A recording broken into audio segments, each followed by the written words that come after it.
First of all, I'd like to thank the rabbis and the cantor for the honor of sharing my story tonight of Teshuvah, my story of return, and also for making my mother's dream come true. My mother dreamed of this day, the day I would be standing in front of the congregation, sharing my story, my spiritual journey of being lost and then found. To be given the opportunity to share with you my experience, strength, and hope. Now, in my mother's dream, I was not standing here in front of the ark. I was on the altar of a Catholic church, being addressed as Father Mark. Now, if it was a really good dream, I would have been addressed as His Excellency Bishop Peters. I'm a JC, a Jew by choice. Upon reflection, I did not make that choice because of some great spiritual awakening at the time. I did it so that my children would have a singular Jewish identity and so that our home would truly be a Jewish home. I wanted to be able to participate fully when my children were called to the Torah, and I wanted to make sure I could be buried in a Jewish cemetery with my wife. This was just the start of my return. But this is only part of my story.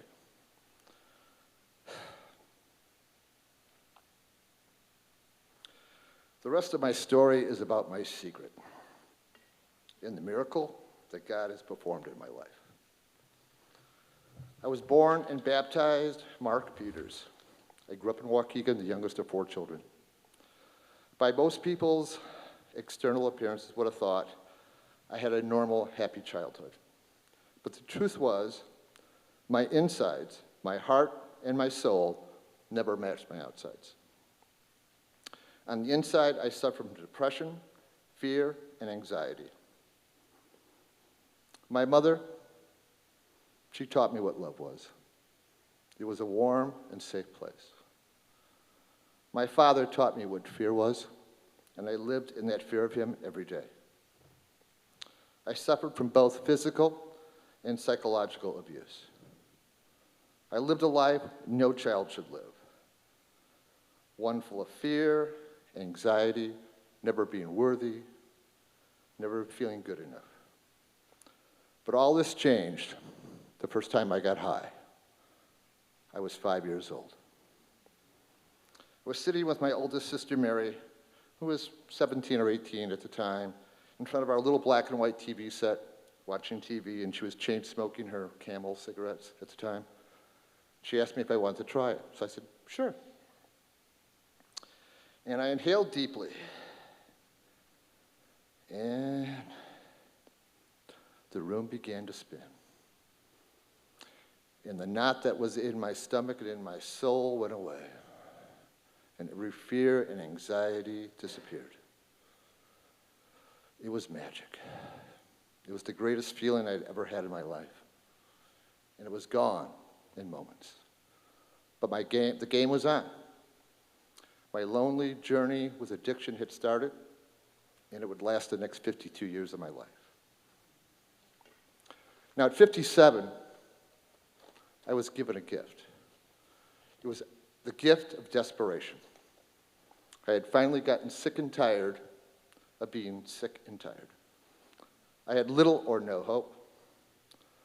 I believed in God yet, but I wasn't sure God believed in me. I had tried twice going to AA meetings only to be overcome with fear and shame.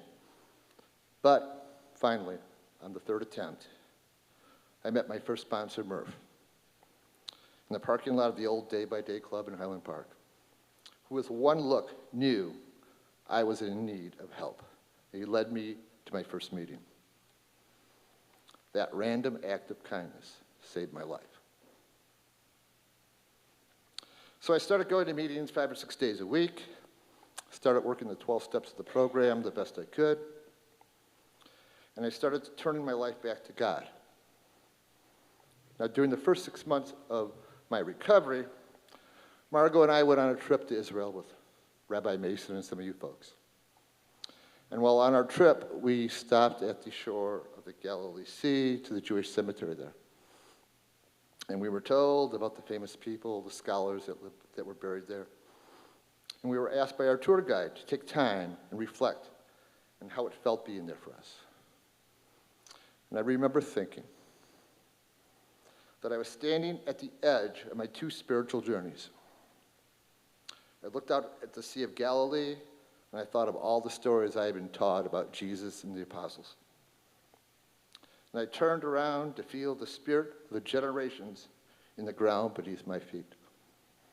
And at that moment, I knew God was doing for me what I could not do for myself. I had returned. I was home. My teshuvah has been the gift of life. Today as an addict, I know I must live my life on life's terms, one day at a time. I know each breath I take is a renewal, and every moment an opportunity for a new beginning. I have a choice to live in the problem or in the solution. For me, living in the solution means praying and asking, what is God's will for me, and doing it. Step 3 in the AA program says that I must make a decision to turn my will and my life over to the care of a God of my understanding. It is in the turning over of my life and will to God's care that makes my miracle possible. Shabbat.